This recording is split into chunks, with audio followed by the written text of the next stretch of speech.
اعوذ باللہ من الشیطان الرجیم بسم اللہ الرحمن الرحیم۔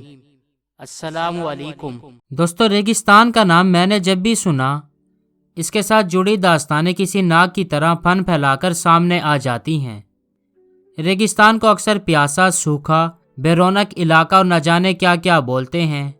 یہ تو پاکستان میں بہت سے مشہور ریگستان ہیں، لیکن ان میں سے ایک ریگستان ایسا بھی ہے جو نہ تو پیاسا ہے اور نہ ہی بے رونق۔ یہاں ریت کے اونچے نیچے ٹیلوں کے بیچ نیلے پانی سے بھری جھیلیں ہیں جو پرندوں کی روح پہری اڑان اور درختوں کے جھنڈ ریت کے ویرانے میں ایسا حسین اور دلکش نظارہ پیش کرتے ہیں کہ دیکھنے والے کی آنکھوں پر خواب کا سا گمان ہونے لگتا ہے۔ وسیع و عریض ریتیلے میدان جن کو بہتا ہوا صحرائی سمندر بھی کہا جاتا ہے۔ یہ ریگستان اچھڑو تھر کے نام سے جانا جاتا ہے جس کے معنی سفید ریگستان ہے۔ مقامی لوگ اسے اچھیو تھر بھی کہتے ہیں۔ اس کی خاص پہچان یا موجود بڑے بڑے ٹیلے ہیں جن کو ریت کے دلدل بھی کہا جاتا ہے، جس سے کسی اجنبی کا گزرنا ناممکن ہے۔ ریت کے اس دلدل کے حوالے سے مقامی باشندوں کا کہنا ہے کہ یہ دلدل راتوں میں چلتے ہیں، یعنی ہر گزرتے دن کے ساتھ وہ اپنی شکل بدلتے رہتے ہیں اور انجان مسافر ان کے بیچ راستہ بھٹک کر موت کی بھینٹ چڑھ جاتا ہے۔ عظمی وائس کے معزز ویورز، آج کی ویڈیو میں ہم پاکستان کے سفید ریگستان کی ہسٹری اور اس سے متعلق مکمل معلومات کے بارے میں جانیں گے۔ واللہ عالم، اللہ بہتر جاننے والا ہے۔ ہمارے ساتھ بنے رہیں۔ تو چلیں شروع کرتے ہیں۔ اگر آپ نے ابھی تک ہمارا چینل سبسکرائب نہیں کیا تو ابھی سبسکرائب کریں اور بیل آئیکن کو کلک کر کے ہماری لیٹسٹ ویڈیوز کے بارے میں اپڈیٹ جانیں۔ سبسکرائب کیجئے اور ہم آپ کو لیے چلیں گے آپ کی فیورٹ ویڈیو کی طرف۔ فرینڈز، اچھڑو تھر کا رقبہ 23,000 مربع کلومیٹر پر محیط ہے۔ اس کی حدود عمر کوٹ اور ہتونگو سے شروع ہو کر سندھ کے 5 اضلاع سانگھڑ، بے نظیر آباد، خیرپور، سکھر اور گھوٹکی سے جا ملتی ہے۔ اس طرح گھوٹکی سے آگے پھر پنجاب سے جا ملتی ہے، جہاں بابا فرید کا چولستان اس سلسلے کو خوش آمدید کہتا ہے۔ آپ یوں سمجھ لیں کہ چولستان اور تھر پارکر کے بیچ میں جو ریگستان اپنی ایک الگ شناخت بنائے ہوئے ہے وہ اچھڑو تھر ہے۔ اراضی کے اعتبار سے یہ پاکستان کا سب سے وسیع صحرا مانا جاتا ہے۔ جغرافیائی طور پر بھی یہ ریگستان ایک منفرد حیثیت رکھتا ہے۔ اس کے ایک طرف مشرق میں ہندوستان کی سرحدیں ہیں تو دوسری طرف مغرب میں فطرتی گونا گونی سے مالا مال نارا ویلی ہے۔ یہی وجہ ہے کہ یہ خطہ دنیا کے منفرد ایکو ریجن میں سے ایک ہے۔ اچھڑو تھر کے مغرب میں نارا وادی ساتھ ساتھ چلتی ہے، جہاں کئی جھیلیں، سفید ٹیلے، ہرے بھرے کھیت اور کئی قسم کے جانور، پودے، چرند پرند ملتے ہیں جو اچھڑو تھر کے ساتھ ساتھ پائے جاتے ہیں۔ یہاں پانی کی زیر زمین سطح بہت کم ہوتی ہے، اس لیے یہاں تھر پارکر والے تھر جیسی گھاس، پودے یا درخت نہیں ہوتے۔ البتہ بھرٹ، پھوگ، بوہا، کنڈی وغیرہ جیسے مقامی گھاس، پودے اور درخت کئی نظر آتے ہیں، جنہیں سندھ کے سریلے شاعر شاہ عبداللطیف بھٹائی نے بھی اپنی شاعری میں سر عمر مارئی میں گایا ہے۔ اچھڑو تھر کی جغرافیائی خصوصیت کی وجہ سے ہی انگریزوں کے خلاف لڑی جانے والی ہر گوریلا موومنٹ نے اس کو اپنا مسکن بنایا تھا، جہاں انہوں نے برٹش امپائر کو کوئٹ سندھ اور وطن یا کفن، آزادی یا موت جیسے سنگین نعرے کی بنا پہ للکارا تھا۔ برٹش گورنمنٹ نے انہی شورشوں کا قلعہ کما کرنے کے لیے 1942 میں ہر مارشل لا ایکٹ نافذ کیا۔ سوریا بادشاہ کی گرفتاری کے بعد لاتعداد ہر مجاہد پھانسی کے تختے پر جھول گئے۔ بر صغیر کی کسی جگہ پر اگر پہلا انتظامی مارشل لا لگا تھا تو وہ سانگڑ کا علاقہ ہی تھا، اور پھر اسی ایکٹ کے ذریعے انگریز نے قانون سازی بھی کی اور ہر لفظ کے معنی دہشت گرد قرار دیے گئے۔ ایک طرف سانگھڑ اور سندھ کے کچھ اور حصے میں یہ مارشل لا نافذ رہا تو دوسری جانب ہر مجاہدوں نے اپنی گوریلا کاروائیاں جاری رکھیں۔ 20 اور 21 مئی 1942 کی درمیانی شب کو صحرائے تھر سے گزر کر ہندوستان جانے والی ریل گاڑی پر حملہ کیا گیا۔ کھنواری وہ جگہ ہے جہاں برٹش انتظامیہ نے اپنے مارشل لا ایڈمن کے لیے ایک مضبوط پناہ گاہ بنائی ہوئی تھی، جس کو اس وقت پولیس ناظم غلام رسول شاہ کی تحویل میں دیا ہوا تھا۔ غلام رسول شاہ پہ یہ بھی الزام تھا کہ اس نے ہی سوریا بادشاہ کو گرفتار کیا تھا۔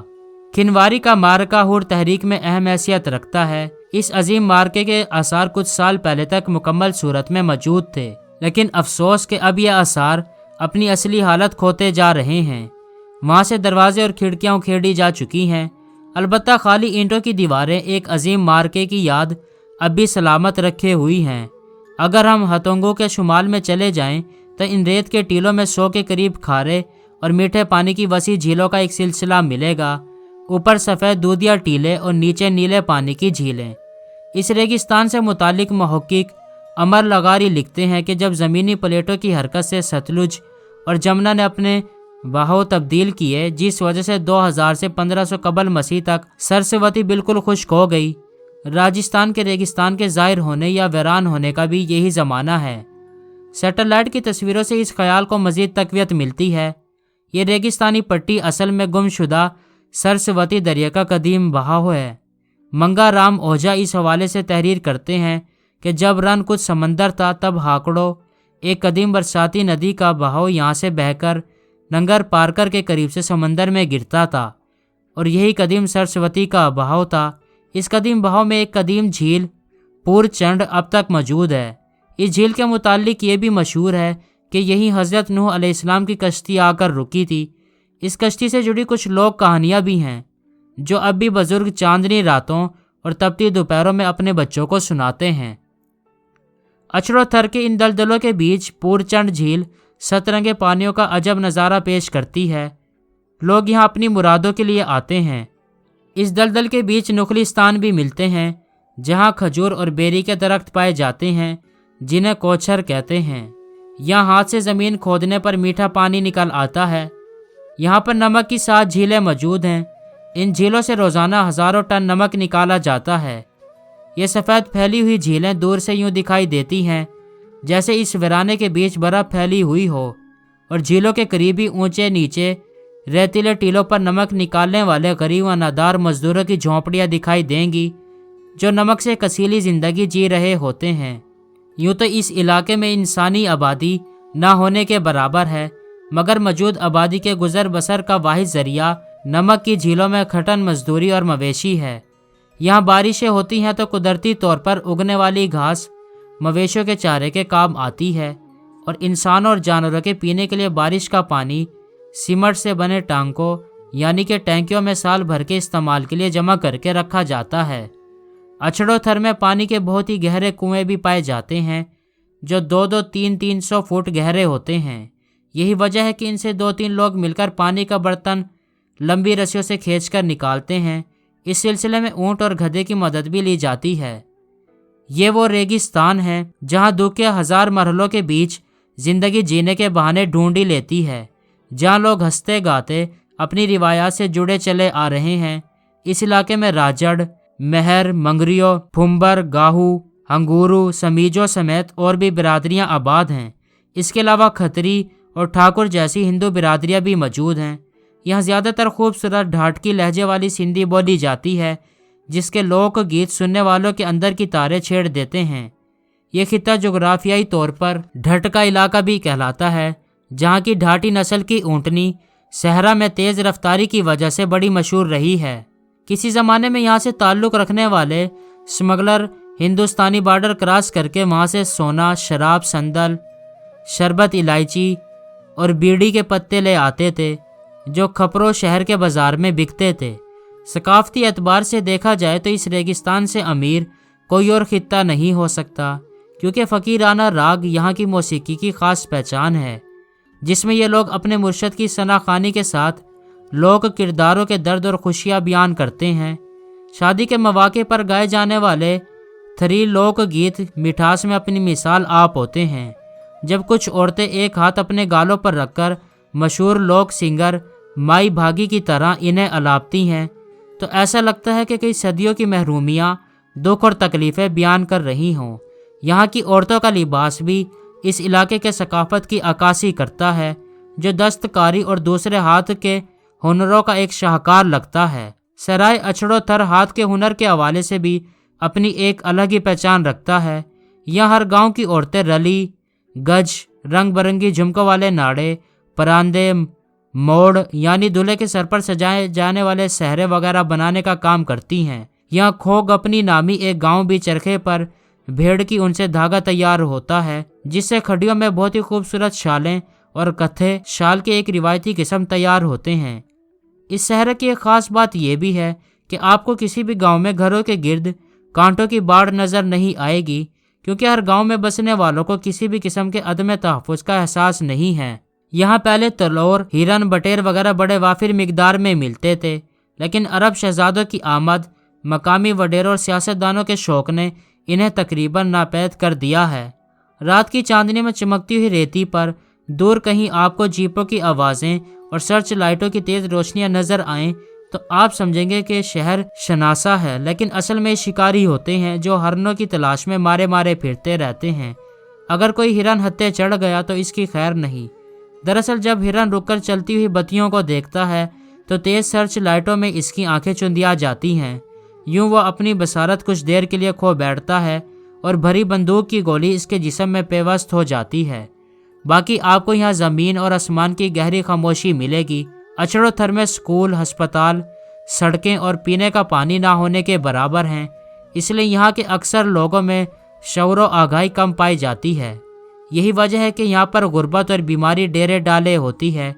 अब से कुछ साल पहले पन्नू आकिल छावनी से लेकर छोर छावनी तक सड़क तामीर की गई है, जो यहाँ की मवासलात का कुल असासा है।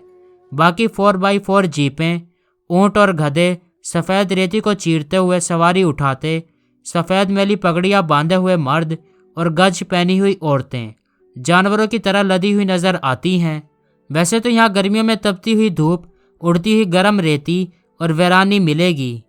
हाँ, बारिश के छींटे यहाँ की ज़मीनों से लेकर लोगों की दिलों तक बाहर ज़रूर लाते हैं। कुओं में मौजूद बारिश का ये पानी इंसान और जानवरों की प्यास बुझाता है, तो सफ़ेद रेती पर भी कहीं कहीं कौंपलें फूट निकलती हैं जो माल मवेशियों के चारे के काम आती हैं। सर्दियों के मौसम में जब यहाँ अरब शिकारी आके कैंप्स लगाते हैं तो जंगल में मंगल का समा हो जाता है, जो यहाँ के चंद लोगों को रोजगार फराहम ज़रूर करता है, लेकिन जानवरों और परिंदों की नायाब नस्लों का सफाया कर देता है। छोटे छोटे टीलों और तंग ज़मीनी पट्टियों पर मुश्तमिल ये इलाका कई सालों से नज़रअंदाज किया जा रहा है। जब कहत और खुश्क साली की सूरत हाल पूरे थर में जन्म लेती है तो मुल्की सियासतदान, ब्यूरोक्रेसी और मीडिया की तवज्जो थर पारकर वाला थर बना होता है, जहाँ फिर भी सड़कें, स्कूल, बिजली और पीने के पानी की सहूलियात किसी हद तक मौजूद हैं। लेकिन यहाँ अछड़ो थर में तो वीरानी ही वीरानी होती है जो किसी को नज़र नहीं आती।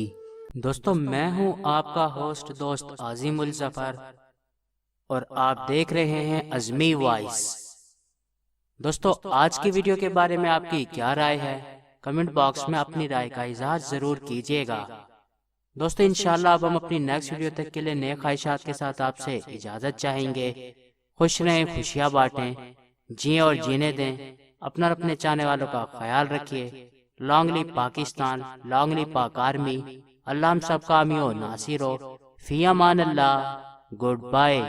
दोस्तों, ये वीडियो आपको कैसी लगी, अच्छी या बुरी? अपनी राय का इज़हार कमेंट बॉक्स में जरूर करें, ताकि हमें पता चल सके हम जो मेहनत करके वीडियोस बना रहे हैं आपको पसंद भी आ रही हैं या नहीं।